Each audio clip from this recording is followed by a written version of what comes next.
So I'm going to do that. Let's try that again. Take two. Take two. I record my videos when I'm making reels and such. It's always lots of fun. Oh, yeah. It's always something. I know all too much about it. Oh, yeah. So anyway, today, December 13th, 2023, my goodness gracious, we are going to talk about self-care and sleep during the holidays. Probably one of the most challenging times for most people who will pretty much just let go of a lot of their normal routines. You're out late at parties. You're eating foods that aren't quite normal for you. And somebody's commenting here. And you're just out of sorts, right? So word to the caution to the wind here is that if you are not getting sleep and you are not taking care of yourself and doing your normal routines, there's a good chance that you may wind up feeling sick and being very under the weather, which is what happened to me after I had COVID. So it's really important, especially when we are around a lot of people. You're out and about in all kinds of different environments, that we're remembering to do all of the healthy things like washing our hands and just being cautious about how you're coughing and sneezing and all that. I actually was at Whole Foods on Saturday when I was out shopping with my daughter, and this woman was literally standing right on top of me. I had things in my hand and I had to sneeze. So I just turned and put my face into my elbow, and my daughter was giving me a freaking fit. She's like, "Mom, you sneezed right on top of that lady." I'm like, "Dude, like personal space, give me a little personal space." So just keeping that in mind to, know your environment, watch who's near you, and if you need to step back, then step back. But I couldn't control that, and I did the best that I could. So anyway, as far as self-care, just making sure you're sticking to your routines, taking all your supplements. If you're doing that currently, now is actually a really good time to be super cognizant of taking extra vitamin D. Definitely, if you're starting to feel under the weather, zinc and vitamin C and vitamin D goes into that category. But just making sure that you're staying on top of your supplementation, making sure that, again, you're also washing your hands, being aware of your environment. If somebody's hacking all over the place, keep your distance. Make sure that you're getting your workouts in. Your workouts may not be able to be your normal time or your normal actual routine because of the time. But I always say 15 minutes of something is better than 0 minutes of nothing. So work with the time that you have.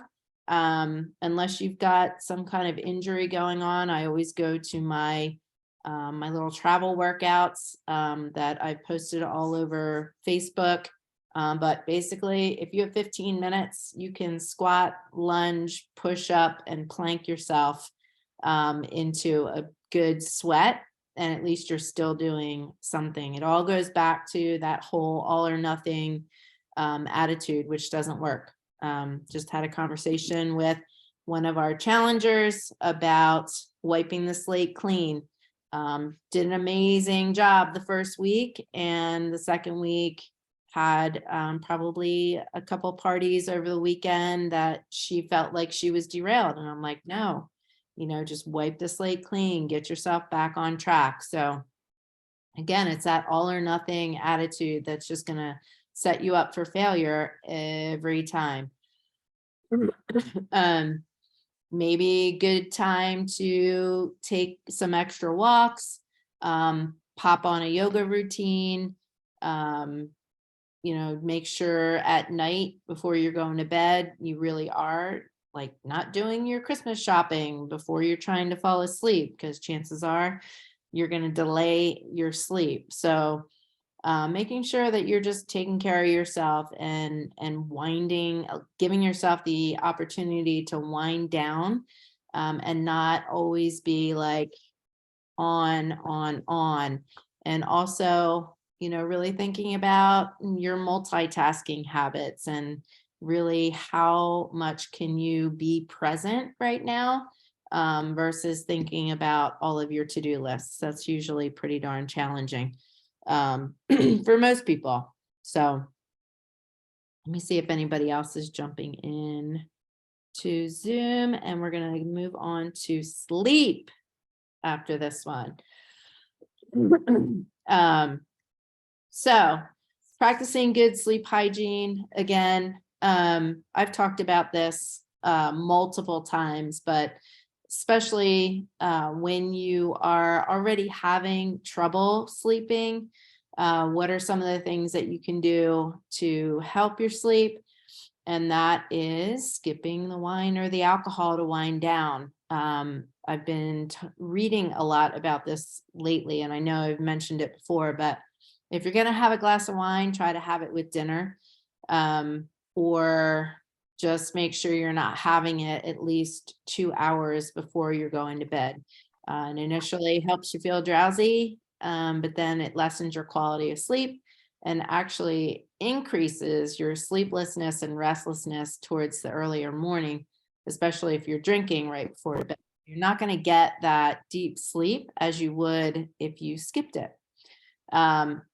So just try to have it earlier or don't have it at all, but do try to have it with food. Move your dinner time up. Sometimes when we're eating too late, your body's actually working on digestion versus restorative sleep. So you want to try to have your last meal at least 2 to 3 hours before your bedtime. If you're having a little snack, and I mean little, and it's 100 calories or less, that's probably not going to keep you up unless it's like pure sugar. So just think about what it is that you're choosing to have at bedtime, and just make a decent choice that's not going to be spiking your blood sugar. Again, I talked about this earlier. We're actually, if you haven't seen it, we are doing a 30-30 challenge, which means that we are not going to pick up our phone the first 30 minutes upon waking and the last 30 minutes before you go to bed. So just turning off your screens can definitely help you sleep better. Some people fall asleep with the TV on. That's me. It doesn't bother me, but I also have a sleep latency of an average of 3 minutes, which is crazy. So if you're a person that struggles to get to sleep, or sometimes I will, it's kind of funny that with my sleep latency being so limited, I still put my sleep timer on, or I was, for 45 minutes. I've cut that back to 30, and I'll probably go to 15, because looking at all of my data on my Oura Ring, it tells me pretty much I average 3 minutes of sleep latency. So that's the amount of time it takes me to get to sleep. So never been an issue. Hopefully it never will be an issue. So just keep that in mind, turning the screens off. If you do have a sleep timer and you do like to go to sleep with your TV and it doesn't bother you, what you do want to consider is making sure you put that sleep timer on, because sometimes the TV will actually wake you up. The other thing you can do is just keeping that room at a cool temperature, 65 degrees or less, using cooling PJs, fans, take a cool shower before you go to bed. They actually have mats that you can slide under your sheets now. So if you sleep with a partner and they don't like being cold, you can be cold and they can be under their mounds of blankets. I also like a weighted blanket for that too. So if your partner doesn't like to be cold, give them a weighted blanket or an extra blanket just to put on their side of the bed. so that you can keep your your multiple fans going. Just blocking out stimulation. There can be lots of ambient light or noise that can prevent that restorative deep sleep. So you could always try a mask or earplugs. When I go to a hotel, I bring earplugs, and or I'll use my my headphones. But usually I like those the earplugs that you can kind of smush in your ear and they mold to your ear, because it really pushes the sound out so you're not distracted at all. I always talk about doing a brain dump if your mind's busy at bedtime, having that notepad next to your bed so that you can write down all of your to-dos or any kind of stress that might be on your mind. Could be a nice, interesting family situation that you're going through right now, but just getting all of that noise out of your head is often helpful. You can also try exercising at night, but just make sure you're not doing that within the hour you're trying to go to bed. Take a cool shower to lower your body temperature before you do get into bed. Do some light stretching after that, and that should help as well. Also cutting back and or eliminating caffeine. The half-life of caffeine is 6 hours. So if you do like your cup of coffee, it really is the one thing that I really don't hope that I ever have to give up. It's my daily little cup of joy. But I generally will not have anything after 10 a.m. At the bare minimum, I would cut it off at noon. And if you're still having trouble sleeping, just try it earlier, cutting it off earlier. Always love warm baths with Epsom salts, or I love the store Lush to get those pretty bath bombs. Every once in a while, that's a nice little treat. You can sit in your bathtub with a nice moisturizing mask on your face, put some nice music and candles on there, and just meditate, pray, whatever it is that you like to do for a good 15-20 minutes. And then lastly, just stretching before you go to bed. Talking about different supplements, there are a few things that I've been reading for sleep that are kind of not run of the mill or very well known. Tart cherry juice is one of them. And the deal with tart cherry juice is it's high in melatonin. So melatonin is a natural sleep inducer. As a matter of fact, depending on your body, we produce melatonin. And what's supposed to happen is it's the opposite of your stress hormone. So in the morning, when you wake up, your cortisol is at its highest and your melatonin is at its lowest. And by the time you go to bed, your cortisol should be at its lowest and your melatonin should be at its highest. So that's why a lot of people will take melatonin. Your body will adjust to that. You still get benefits from other things that are inside tart cherry juice. So that would probably be a better option. I tried to post a picture, video earlier today that I had found when I went into CVS. There was an entire, not even an end cap. It was like maybe by like 4 feet by 4 feet. So a big square of sleep products, some of them natural, others medication. And I was kind of blown away by that. I'm like, wow, this we've got an issue with sleep. And I know for menopausal women, I think it's a big issue, but it's not just for women, really. There are many people, I don't know what the percentage is. I should do a little digging on sleep issues, but so many people have issues with their sleep. And that was evident when I was at CVS and I saw all of those products. It was insane. So anyway, tart cherry juice, valerian root is another one that's high in melatonin. And there is a supplement, actually there's a new one out by Genev.com. It's a sleep supplement that is specifically made for women. I have not taken it, so I can't really speak to it, but I would imagine if it came from a source such as Genev.com, there's got to have some merit behind it. It was developed by the doctors that are associated with Genev. So I'm sure that has some merit. And then the other one that I tried personally when I was struggling with my sleep during menopause is a supplement by Prestige Labs called Sleep Multiplier. I will forewarn you though that that is such a popular supplement that it's really challenging to try to get that when it's in stock. You want to snag it. And if you're interested in that, let me know because I can get you a discount on it.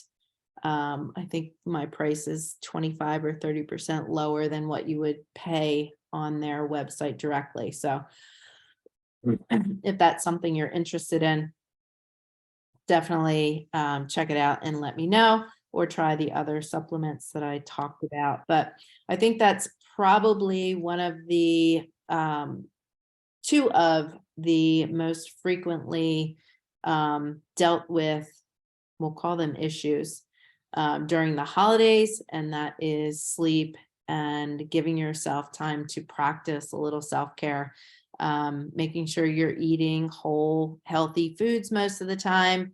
Should you have treats? Absolutely. Just, manage those treats and make sure that you're also eating foods that are nutritious and wholesome for you. And that's everything, your lean proteins, your vegetables, your fruits, your grains, try to get all of that in, and then work some snacks in as well. I always say, if it's super easy to find carbs and fat, it's a lot harder to find protein. So if you're going to enjoy yourself when you're going out for an evening, for a holiday party where you really don't have control over the foods that are going to be served, the one thing you can do is bring something that you can eat, that's going to be healthful and that's not going to destroy your sleep. Or if you're going out multiple times during the week at this time, won't destroy your waistline. But also, there is one time a year that we celebrate the season. And if you keep things reasonable, and you're not trying to hit a weight loss goal during this time, maintenance is always fine, right? So just put things in perspective, and whatever your goals are, try to match your behaviors to those goals. So that was all I had. I'm glad I remembered to hit record because I just vomited a lot of information out there. I'm gonna take a peek on Facebook to see if anybody had any questions. Anybody that wants to come on. That we celebrate this season. Anybody that wants to come on. There's the echo. Or those of you that are on Zoom, if you have any questions you want to ask or anything you want to add before I end the live, just let me know. Take yourself off mute and go. Nothing? All right. I am going to stop recording.